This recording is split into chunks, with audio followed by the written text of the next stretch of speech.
araw sa bawat isa. Ako si Dr. Nica Taloma, and this is another lecture video on Pathologic Obstetrics, specifically Intrapartal. So we will start this lecture by differentiating what is induction of labor versus augmentation of labor. So, magkaiba po ang pag sinabi nating induction at augmentation. So, what's the definition of induction of labor? So, this is the stimulation of contraction before spontaneous onset of labor. Ibig sabihin, hindi talaga nagsimula ang labor, hindi nag-labor ang mother. Kaya, uumpisahan pa lang natin, magbibigay tayo ng gamot para ma-start siyang mag-labor kasi hindi siya spontaneously nag-start. Okay, well, when we talk about augmentation, ano ba ang ibig sabihin ng augmentation sa Tagalog? Augmentation ay pagtulong. Okay, so the definition of augmentation of labor is stimulation of spontaneous contraction that is already occurring that is inadequate because of failure of cervical dilation and descent of fetus. Ibig sabihin, class, nagkakaroon na siya ng labor. Ibig sabihin, meron na dati siyang contraction na nagsimula na kahit hindi pa tayo nagbigay ng gamot. Pero ang problem is, kulang or mahina ang contractions na to such that hindi niya na-open ang cervix. Kung ito yung cervix, hindi siya nagda-dilate. So, ano kailangan mong gawin? Kailangan mo siyang tulungan. Tutulungan mo yung contraction, papalakisin natin para ma-augment natin yung labor. So that is the difference between induction and augmentation. Pag-induction, hindi talaga nag-labor ang pasyente, kaya uumpisahan natin. Pag-augmentation, nagsimula na siyang mag-labor, pero kailangan tulungan kasi hindi niya na-achieve yung kailangan natin ma-achieve, which is to dilate the cervix at pababain yung fetus. Okay. Now, here we are going to discuss the following. Ano ba ang active management of labor? Kailan natin masasabing active management of labor versus expectant? Okay, expectant management of labor. What is induction of labor and what is the Bishop scoring system? As midwives, nurses, and future doctors, you have to understand ano ba yung Bishop scoring system and ano ang purpose niya. Okay. So when we talk about active management of labor, kaya nga yung word na active because you have to do something. You are going to do an intervention, meron kang ibibigay na gamot in order to manage labor. So when we say active management, first we have amniotomy. When we talk about amniotomy class, this is the process of puncturing the amniotic sac para magkaroon na siya ng rupture of membranes. You artificially rupture the membrane. Yun ang other term niya. Artificial rupture of membranes. Okay? So, paano ito ginagawa, class? So, meron tayong amniotome na tinatawag para siyang merong hook sa dulo niya. Hahawakan mo ganito. So, initially, for example, ito yung amniotome natin. Sa dulo niya, meron parang hook na maliit. So, in order to protect the mother, ilalagay mo yung amniotome dito. And then, ipoprotect mo muna yung tip niya. So, what you're going to do, nakaprotect yung tip para hindi masusugat yung vaginal mucosa at cervix. Pag ipapasok mo siya, halimbawa ito yung cervix, ito yung cervix, ito yung vagina. Pag pinasok mo, class, covered pa. Tapos pag pinasok at naramdaman mo na ito na halimbawa yung amniotic sac, saka mo ilalabas yung hook niya, bubutasin mo. Of course, dapat wala dun yung ulo ng baby, dapat may ma-feel ka na parang fluid portion, na parang may balot, tapos hindi nakadikit yung ulo ni baby. Saka mo siya ipapuncture, and then, pag ilalabas mo ito ulit, itatakpan mo ulit yung amniotome. Therefore, na-rupture mo na yung bag of water niya. Now, therefore, what you need to remember if you do this class is there is an increased risk of cord prolapse and infection. Kasi pinatok mo na yung panubigan niya. If the labor will not progress after you perform an amniotome, you may cause an infection and aside from that, cord prolapse. I believe alam niyo na kung anong ibig sabihin ng cord prolapse, di ba? Nauunang lumabas ang cord before the presenting part. Now, for ineffective labor, after you do the amniotomy, there is still no increase in dilatation. So, ginagawa mo ito for ineffective labor para mas madali, mas ma-hasten natin yung pag-open ng cervix. Now, remember, your amniotom, hindi muna natin gagawin yan at the latent phase of labor. Diba? Meron tayong 3 phases of the first stage of labor: latent, active, and transition phase. Class, sa latent phase, huwag mo munang gawin yung amniotomy kasi matagal pa bago mag-open ang cervix. We can only do that during the active phase or dun na sa transition phase. Kapag ang cervical dilation niya na is nasa 7, nasa 8, 9, and 10, pwede na natin gawin yun. Kasi we know that in 4 hours or in 3 hours, pwedeng manganganak na yung mother, fully dilated na siya. Okay? So that is what we call amniotomy, artificial rupture of membranes. Another thing that you need to take note is what we call oxytocin class. Ito ay isang gamot that causes contraction. Ang oxytocin, actually, it is being produced by our body, specifically our posterior pituitary gland. It produces oxytocin and this causes smooth muscle contraction. Now, our uterus is made up of smooth muscle. Therefore, kapag nagbigay ka ng synthetic oxytocin in the form of medication, magkukos siya ng contraction ng uterus. Take note, we cannot give oxytocin if the patient has CPD. Kasi class, ano sabi natin, pag CPD, diretso CS yan, huwag mo nang ipakontract ang uterus niya kasi pwedeng mag-rupture. Okay, next, check the fetal heart rate and contractions while giving. Why? Kasi class, baka naman mamaya tachycardic na pala ang baby o kaya naman tetanic na ang contractions natin. Tetanic contractions, ibig sabihin the contractions are already greater than 90 seconds in duration. Masyadong nagtatagal. Okay, pwedeng pumutok or mag-rupture ang ating uterus. So, we avoid the use of oxytocin if we have an abnormal fetal presentation. Halimbawa, naka-shoulder presentation siya o kaya transverse lie. I-contract mo pa ba ang uterus o i-CS na natin kaagad? I-CS mo na ito, class. Okay? Next, uterine overdistension.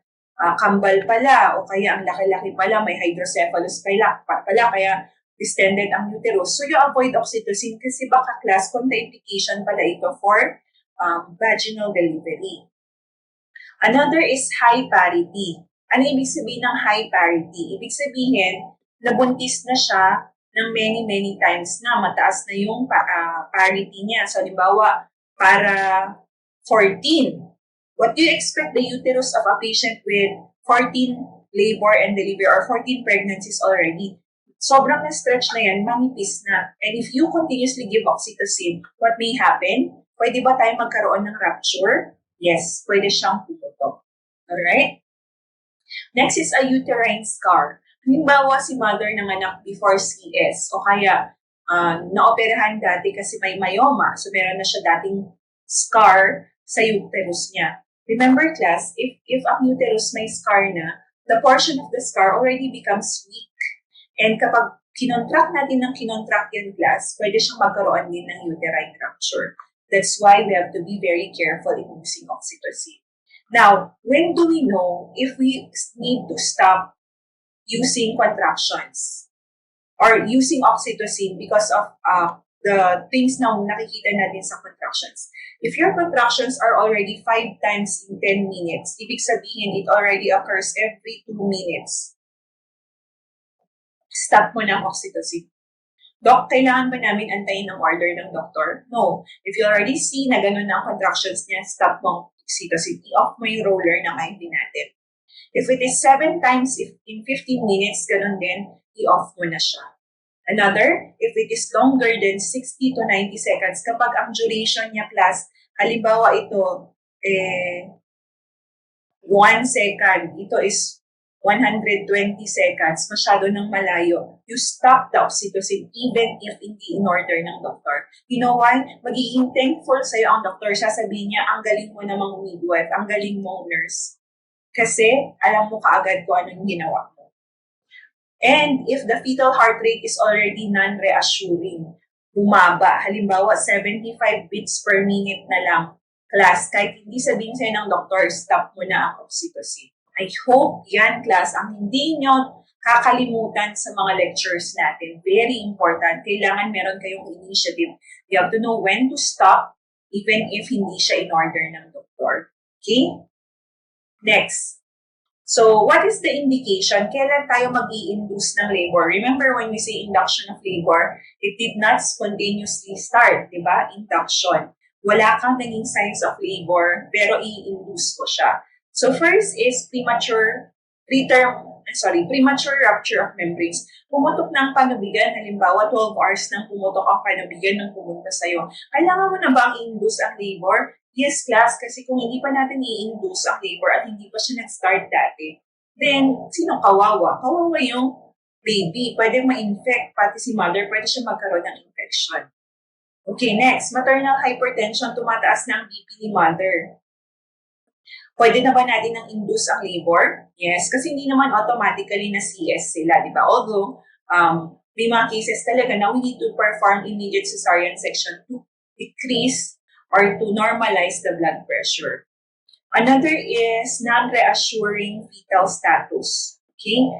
Hindi na maganda yung fetal status niya. We can already start to induce the labor. And pag post-term na, greater than 42 weeks gestation, ako naman, hindi pa nag-start ang labor, ayaw mo pa bang start yan hanggang kailan si baby mag-stay dyan, di ba? So, pwede mo na natin i-induce ang labor. So, these are the indications. Now, what I want you to remember, class, meron tayong contraindication dyan. Huwag kang mag-induce ng labor kapag meron tayong mga factors na to. First, we have the uterine factors. Nabanggit natin kanina pag meron siyang dating scar or na CS siya dati at ang CS niya ay classical CS. Anong classical CS? If this is the uterus class, dahil emergency noon, pag ganito nila siya kinat. Horizontal. So we call that classical CS. Pwede ka bang mag-induce ng labor? No, kasi pwedeng mag-rupture. Another is placenta previa.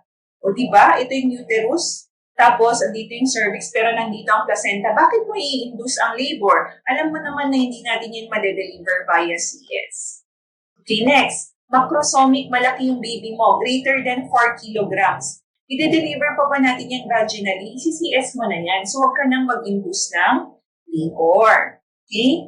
Next, fetal congenital anomaly. Halimbawa, meron siyang Wilms tumor, laki ng tiyan niya. You already know as the midwife and nurse na hindi natin siya kayang i-deliver vaginally. So, why do you still need to augment or induce rather the labor? Okay? Next is maternal factors, maternal size, and pelvic anatomy. Halimbawa, CPD pala siya.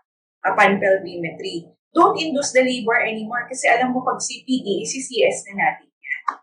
Okay? Next, active genital herpes. Genital, meron siyang active infection sa vaginal area niya. Kung ipalabas natin ang baby sa vaginal area, o anong mangyayari kay baby? Meron palang active herpes si mother, di pag nilabas yung ulo dyan, magkakaroon din ng herpes si baby. So those are the things, class, that you need to consider. Hindi natin yan i-delivery normal. Si CS natin siya. So parang ganun lang yung logic niya. Kung hindi siya pwedeng vaginal delivery, then do not induce the labor. Okay? So next that we need to take note, class, is Bishop scoring. So when we talk about Bishop scoring, there are 5 areas na ina-assess natin. So ito yung DECPS. So first is dilatation. May score kasi yan, class. It ranges from 0 to 3. So i-assess mo si mother, tapos bigyan mo siya ng score. For dilatation, so pag nag-IE ka, sarado pa, wala ka pang ma-IE, score of 0. Pero halimbawa pag nag-IE ka at greater than 5 centimeters na yan, bigyan natin siya ng score of 3. Okay? When we talk about effacement, class, effacement is the thinning of the cervix. Dilatation is opening, nag-o-open siya. Ang effacement is numinipis siya. Okay? So pag 0 to 30% effacement pa lang, halimbawa, ang cervix ganito kakapal nung umpisa, 0 to 30% pa lang ang naibawas. Halimbawa, nabawasan na siya. Okay, 0 to 30%. Hanggang, class, lumipis na yung cervix ng ganito. Ganyan na lang siya kanipis, around 80%. Pag manipis na siya, then we give them a score of 3. We give the Bishop score of the mother a score of 3. Okay, consistency. Ang consistency hanggang 2 lang. So, consistency, pwedeng firm, matigas pa, 0 ang score nun. Medium, lumambot na siya. And then, soft, sobrang lambot na niya, bigyan na natin siya ng score ng 2. Okay? Now, position. Posterior, mid, anterior. Nung unang class, hindi ko rin magets kung ano ang position na sinasabi. Yun pala, pag nag-IE ka, kung ito ang cervix, pag nakaganyan, pag pinasok mo ang kamay mo at naramdaman mo ng cervix sa gitna, ang tawag dyan middle. Sometimes kasi class, merong posterior cervix, nakaganito. Diba may butas yung cervix, so nakaganito siya. Pag inai mo, wala kang mahanap na butas. Ang ginagawa mo, ang gagawin ng doktor dyan, pag inai niya, try niya sa patalikod, ay pababa, posteriorly. Ngayon, hirap na hirap ka abutin yan, class, pag posterior. Alam mong posterior pa siya, pag hirap kang abutin. Pag naramdaman mo, nandun yung butas, nasa likod pa. So, ang tawag natin dyan, posterior. The score is 0. Pero pag halimbawa, pag IE mo, pag ganun mo pa lang, nahawakan mo na siya, anterior, nakapataas, then, that is already called, that is already with a score of 2. Okay? And the last is station. Alam nyo naman tong station, di ba? Yung fetal descent of the head. So, kung ito yung head, nasaang portion na ba siya? Ang basis natin is the ischial spine, if you remember. Pag nasa tapat siya ng ischial spine, the score is 0. Pag above the ischial spine, 3 centimeters above the ischial spine, negative yan. So, negative 3. Pag hindi mo pa siya mahawakan, negative pa yan. Easy 0 natin. Pero kapag nahawakan mo siya after the ischial spine, bumaba na yung ulo ni baby, diba? If that is the ischial spine, bumaba na yung ulo ni baby, ibig sabihin positive 1 or 2. Ang score niyan is 3. Okay. Now, class, kung ano ang naging score mo, kung anong nag-score ni mother, isa-summary mo yan. Halimbawa, ang dilatation po niya ngayon, 3 to 4 cm. Tapos, effacement po niya is 40 to 50%. And then, medyo firm pa po kasi siya. Tapos, ang position niya is nasa posterior pa. Hindi. Sige, posterior. Tapos, station -1. So, anong score natin? 2, 3, wala. Tapos, 2. 2, 3, 4, 5. So, ang total score natin is 5. Now, how do we interpret this? Tandaan nyo, class. If the score is less than or equal to 4, it means it is still an unfavorable cervix. Kailangan mo munang i-ripen ang cervix. Kailangan muna nating palambutin ang cervix bago tayo mag-induce ng labor. Kasi kahit na mag-induce ka ng labor, mag-amniotomy ka, mag-oxytocin ka, useless yun kapag hindi pa ripe ang cervix. So, ang gagawin natin, magbibigay muna tayo ng gamot to ripen the cervix. But for example, class, the score is 9. Okay, 9 na ang score niya. Ibig sabihin, ang lambot na ng cervix niya. Okay, halimbawa ito. Yan, 3. Plus, sabihin natin, 1, 3, 6, 9. 9 na. Yan. Kapag yan, high likelihood of successful induction. So, gawin mo, pwede ka na mag-amniotomy, pwede ka na rin magbigay ng oxytocin. Yan ang use ng Bishop scoring system. It will guide us if we can already induce or augment the labor. Okay? I hope, class, naintindihan natin yan clearly. Now, we mentioned earlier about cervical ripening. Kailangan natin pahinugin muna yung cervix, palambutin bago tayo mag-induce. So, we have 2 drugs na ginagamit natin for induction of labor. The first one is the prostaglandin, E2. Ang ating brand name dyan ay dinoprostol. Okay, so this is an intracervical or intravaginal gel that is being given 2.5 ml times every 30 minutes, times 30 minutes na nakalagay, and then every 6 hours. So, we can give maximum of 3 doses. So, anong ginagawa niya? It changes the connective tissue, and it dissolves the collagen bundles, which then leads to increased water in the submucosa. So, parang talagang, alam mo yun, pinapalambot niya. So, ang side effect niya is hyperstimulation. Sometimes nagkakaroon tayo ng increased contractions greater than 6 contractions in 10 minutes for 20 minutes. So, ang gawin natin pag ganito, class, wag muna natin ibigay ang oxytocin kasi nagkaroon na tayo ng hyperstimulation. So, yan kasi ang isang effect ng prostaglandin. So, what do we do? Wag mo muna bigyan ng oxytocin. Palambutin muna natin yung cervix niya. Another drug is synthetic prostaglandin E1 or 2 microgram of misoprostol. Ito yung cytotec na tinatawag. Siguro napakinggan nyo na to. Ito yung parang sinasabi nilang pampalaglag. So that's the exact reason kung bakit siya pwedeng mag-abort. Because if you use this early in the pregnancy, in the first trimester, magdadilate ang cervix, ma-abort ang baby.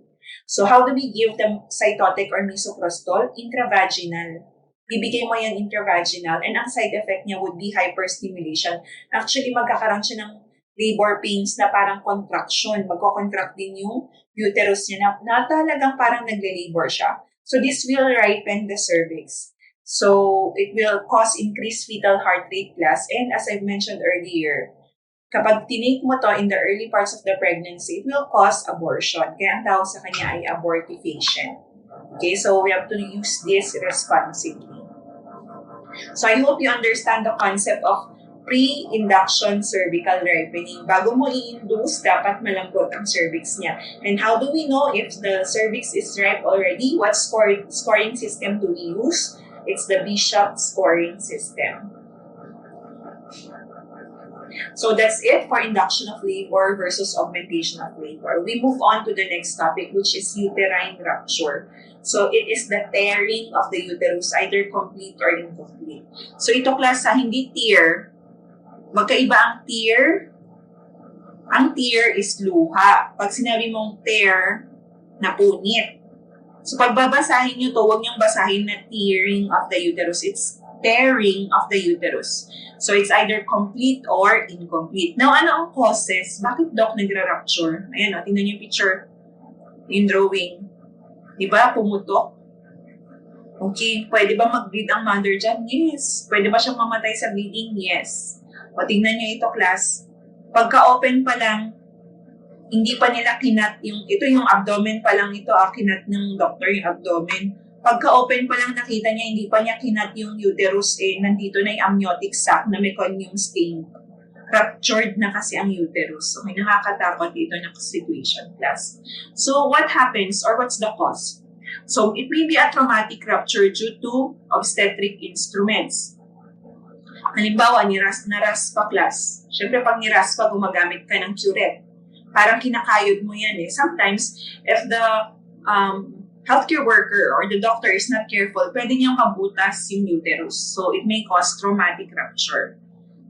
Next is excessive fundal pressure. I don't know if you already experienced this, class. Kapag nag-duty na kayo sa delivery room, and sometimes there is difficulty of the mother delivering, ang ginagawa is fundal push. So, using this portion of your arm and forearm, pwede mong tulungan si mother na kapag nag-push siya, ipipress mo yung fundal area of the uterus. Ipupush mo rin gano'n para tulungan siyang paanak siya. But class, hindi na dito basta-basta ginagawa. Remember, it should only be done by a doctor who is trained on doing this because it may lead to uterine rupture. Next is forceps delivery. So, I'm not sure if nakakita na kayo ng actual forceps delivery or pictures using forceps to deliver the baby. So, it may also lead to uterine rupture. Another is violent bearing down. Pag umiiri si mother, grabe. Pwede pala yun, Pag excessive din ang pag-iiri, delikado rin siya sa mother. Okay, previous uterine surgery, dati na siyang naoperahan. For example, ito sabi niya, previous incision site for cesarean delivery. Dito pala siya kinat dati. Ngayon, nag-labor ang mother. Nag-labor siya, biglang na rupture kasi nga baka nabigyan ng excessive oxytocin o kaya violent ang bearing down niya, mag-rupture. Okay, so you have to be very careful. Kaya yung mga merong dating na CS, lalo na pag classical cut, yung pag ganito yung cut niya, as much as possible, hindi sila mag-labor. Ang doctor, i-schedule niya na yan kaagad na dapat sa day na to, ma-CS na yung patient. Something like that. Okay? So, another is grand multiparity. Grand multiparity, ibig sabihin niyan, class, is more than 6 times na siyang nagbuntis at nanganak. Kaya grand multiparity. So sabi natin, the higher the parity, nagiging weaker yung uterus natin. So more prone to rupture. Next is the use of oxytoxic agents. So pag nagbigay tayo ng gamot ng oxytocin, it may also lead to uterine rupture, especially if our contractions are already tetanic. We say tetanic contractions kapag greater than 90 seconds na siya na ang contraction niya. Another is CPD or malpresentation or hydrocephalus. Alam mo na nga na ganito, alam mo na nga na dapat isi-CS siya, in-induce mo pa ang labor or hinayaan mo pa si mother na mag-labor, pwede bang mag-rupture ang uterus niya? Yes, kasi hindi nga lalabas ang baby. Kung malaki ang ulo, paano siya lalabas, di ba? So, even if there is contraction, adequate contraction, hindi mag-rupture lang yan kung hindi mo siya isi-CS. Okay? Next is pathophysiology. So, ano yung pathophysiology? So, if there is a pre-existing scar, it causes the myometrium to be weak. And then, pag nag-rupture yan, it will lead to, bleeding. Hypovolemic shock. Kapag hindi natin yan inopen, halimbawa, nag-bleed na si mother, hindi mo sinies. Pwede ba siyang mamatay? Yes, for internal bleeding. And this may also lead to peritonitis, infection of the peritoneum. Fetal anoxia. Imagine class, nag-open na yung uterus ni mother, wala nang, mag-decrease na rin ang oxygen supply ni baby. And if that happens, anoxia, absence of oxygen, pwedeng mamatay ang baby. Fetal or neonatal death. Pagkapanganak mo sa kanya, maaring buhay pa siya, pero eventually mamatay din siya because they are not able to survive kung masyado silang matagal na naging anoxic or out of oxygen. Okay? So I hope clear sa atin ito. Now, what are the different manifestations? Kailangan natin matutunan. Paano natin, Doc? Paano ko malalaman na may uterine rupture na pala siya? So there are different manifestations, class. And we'll start off with abdominal pain. So abdominal pain, ang sakit ng tiyan ni mother. Oh, alam natin baka nagli-labor na siya, pero pag if it is extreme pain, sobra naman ata yung pain, hindi naman ganito sana dapat yung pain. Excessive siya. So mapapaisip ka kung baka uterine rupture. And then vaginal bleeding may occur, but it is not always present kasi pwedeng internal yung bleeding natin. Another is non-reassuring fetal heart rate pattern. Hindi maganda nagiging heart rate pattern ng baby. Okay? So, hindi nagiging maganda yung fetal heart rate pattern natin. And here, we have palpation of fetal parts under the skin. Pagka-palpate mo dun sa tiyan niya, na-feel mo na si baby. Di ba normally, dapat hindi natin ma-feel yung fetal parts. So, biglang na-feel mo na siya. Okay, and of course, signs of hypovolemic shock. Yung BP, 70/30, o kaya hindi mo na marinig ang BP niya. Ang heart rate, ang baba na rin, nasa 40 or less than 40 na ang heart rate niya. So, mapapaisip ka na kung mukhang may problem. Okay, so anong management natin, class? First is we do CS. CS mo na agad yan. And if there is still a chance to repair the uterus, i-repair natin. Okay? Pero kapag grabe na yung bleeding, class, at hindi mo na ma-stop or ma-repair, tanggalin mo na. Hysterectomy. Okay? Ang ectomy, the suffix ectomy means removal. Okay? Removal. And hystero means uterus. So, removal of the uterus. Tanggalin na natin. Okay? So, i-CS mo, i-save natin si baby, tanggalin mo na yung uterus kung hindi na kayang i-save. Monitor intake and output. Siyempre, nag-bleed siya, class. Ang dami yung nilabas na dugo. Kailangan natin palitan. Ano yung intake? Ano yung bibigay natin? Magbibigay ba tayo ng blood? Anong fluid level ng mother? Ayan, fluid and blood replacement and oxygen administration.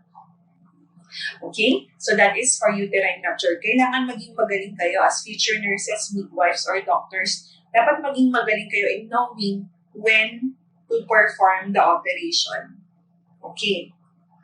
So, next in our topic, we call this placenta. Ito naman yung placenta na mismo ang affected. So, abnormal placental implantation and adherence. Bakit natin siya dinidiscuss dito lang sa may intrapartal area?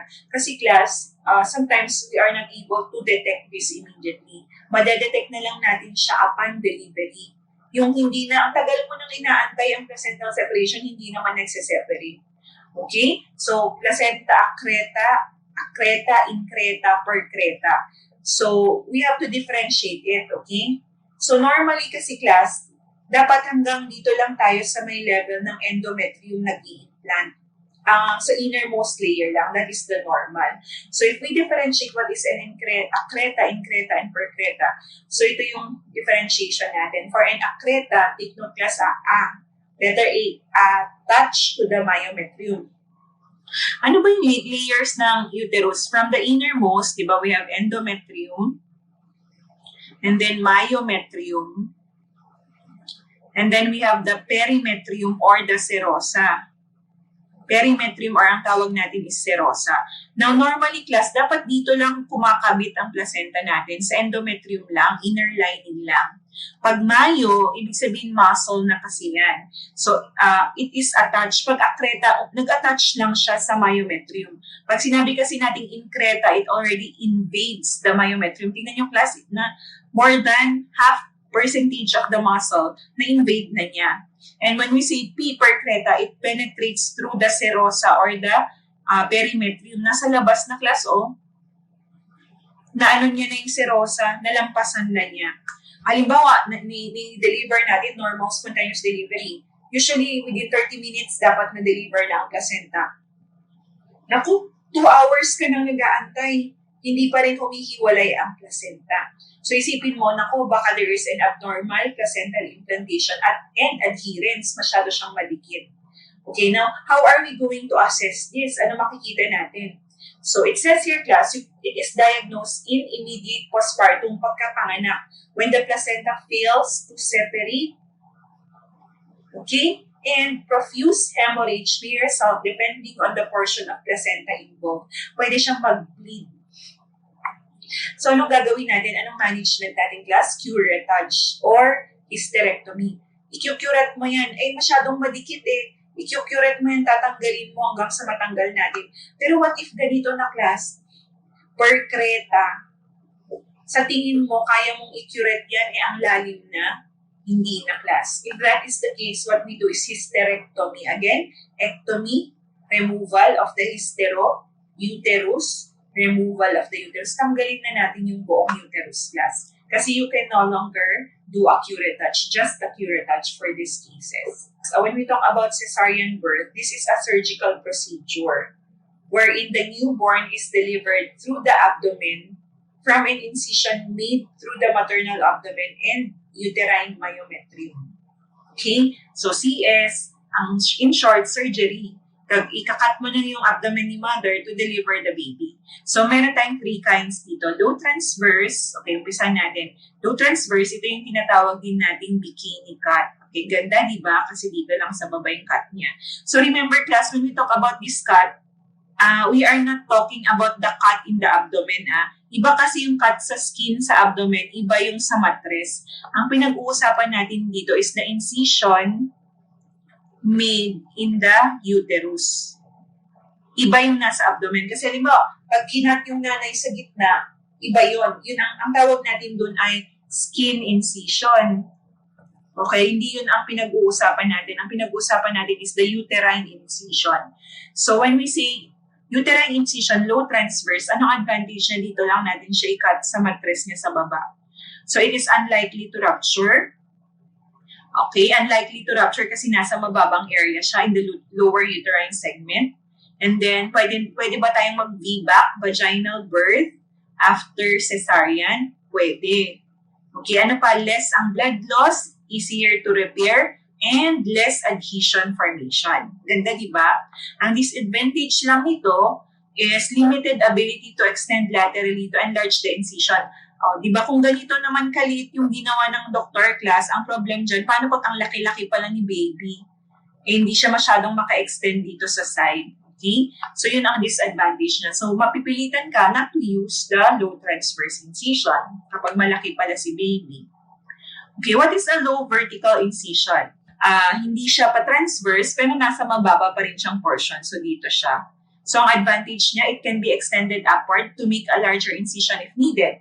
So, pwede mo siyang ipataas kapag kinakailangan. Ang disadvantage, it's slightly more likely to rupture during a subsequent birth. Pwede mag-rupture, and a third may extend the incision downward into the cervix. Baka class kapag hindi mo sinasadya, pwede palang mapunta hanggang sa cervix. Ang hirap i-repair kung pati yung cervix na-cut accidentally. Okay? And last, we have the classic. Ang advantage nito, ito naman nasa taas siya it is also vertical pero nasa taas siya kaya classic. Ang problem kasi in the upper uterine segment class, puro malakas ang muscles nito. Okay, strong ang muscles niya. So pag nag-contract yan in the next labor, kapag in the next na baby, pwedeng mag-rupture talaga. So it may be the only choice in situations such as implantation of a placenta previa on the lower anterior uterine wall. Halimbawa, andito yung placenta previa, magka-cut ka ba dyan? Siyempre, hindi ka magka-cut class. Nung ka sa taas mag-cut. Okay? Next, presence of dense adhesions from previous surgery. Halimbawa, dati na palang na-operahan si mother, masyadong maraming adhesions, nakadikit sa bladder or whatever, then you perform a classic incision. Transverse lie of a large fetus with shoulder impacted on the mother's pelvis. Halimbawa, ito yung baby, tapos yung shoulder niya nandyan. Ay, pwede ka bang mag-cut dyan? Paano mo ilalabas? Okay? So, dito mo na siya i-open para mailabas natin si baby. Alright? Now, disadvantages. Most likely, of the uterine incisions to rupture, o yung sasabi natin, ang taas tapos yung upper uterine segment, puro muscle yan. Pag nag-contract yan in the next labor, in the next child, pwedeng mag-rupture siya. And you can no longer perform VBAC, bawal class. If the cut is classic uterine incision, bawal ang vaginal birth after cesarean section. Okay? I hope that is clear to everyone. So, now class, diniscuss natin kanina what is a uterine incision. I want you to remember na iba ang abdominal incision. Ang abdominal incision, yung cut na ginawa natin sa skin, yun ang dinidescribe niya. So there are different cuts. Meron din yung tawag na fan and style, o ito yung tinatawag natin bikini cut. O pag for example, artista, model ang nanay. Siyempre, gusto niya, pag na-CS yan, yung natatakpan pa rin ng bikini yung cut niya. So kaya tinawag siyang bikini cut. Fan and style, okay? We also have a Joel Cohen cut. Ganito naman. Meron ding Maillard cut, mas mataas, pero pa ganyan pa din. And then we have the midline vertical cut. Okay? Those are abdominal incisions or skin incision. Yung diniscuss natin kanina na low transverse, ito yung sa loob ng mattress mismo. Okay, malilito. Okay? Low transverse, low vertical, and classical incision. Now, class, here we have the indications of cesarean birth. Parang review na lang to kasi di ba na-discuss natin siya in the earlier portions of our lecture. So we have maternal factors, class. Kapag meron siyang cephalopelvic disproportion, bakit siya considered maternal factors? Remember, sabi natin, kapag CPD, ang may problem is the pelvis of the mother. Maliit, ang sipit-sipitan. If the mother has an active genital herpes or papilloma, meron siyang infection. Kapag i-deliver natin vaginally ang baby o kaya pag meron siyang papilloma, pwedeng ma-affect ang baby. So, isi-CS natin siya. Next, kapag na-CS na siya dati tapos classic ang incision natin sa uterus, so bawal. Presence of hindi pala bawal. Bawal ang VBAC pero dapat ma-CS siya ulit. Presence of severe disabling hypertension or heart disease. So, halimbawa, yung mother, meron siyang sakit sa puso, hindi niya kaya ang excessive na bearing down, kailangan natin siyang i-CS. Okay? Next, anong other factors na consider natin? We have the placental factors. Meron pala siyang placenta previa. So, andito yung placenta, andito yung baby. O, paano mo inalabas yan vaginally, di ba, class? So, what do we do? CS na natin yan. Next, abruptio placenta. Okay, normally implanted ang placenta. Okay, nasa taas, pero humihiwalay na siya. CS mo ba yan? Yes, kasi pwedeng mamatay si baby. Dapat ilabas natin kaagad si baby before pa totally mag-bleed sa loob at wala nang oxygen na makukuha ang baby from the placenta. Okay? Fetal factors, o transverse lie. Pag ganyan si baby, i-deliver mo ba yan via vaginal delivery? Of course not. Next, extreme low birth weight. Sobrang low birth weight si baby class. Hindi rin natin siya pwedeng gawin or i-deliver yung baby if the baby has extreme low birth weight. Baka hindi niya kayanin yung stress caused or brought about by delivery. Okay? fetal distress, bumababa na ang heart rate natin, nasa 70 beats per minute na siya. Ang baba, di ba? What's the normal? 120 to 160. 70 na lang. Antayin mo pa ba ma-deliver yan via vaginal delivery? No. You have to perform cesarean delivery immediately. Okay? And compound conditions such as macrosomia or transverse lie or yung compound presentation natin. So those things, class, alam na dapat natin automatically. Alam mo na palang 4.5 kilos ang fetal weight. I-deliver mo pa ba yan vaginally? Hindi na. Okay, so those are the things that we need to consider about cesarean birth, class. So I'm gonna end this lecture video on that topic on cesarean birth. And we'll have another lecture video to discuss the remaining topics for our intrapartal obstetric complications. Thank you so much.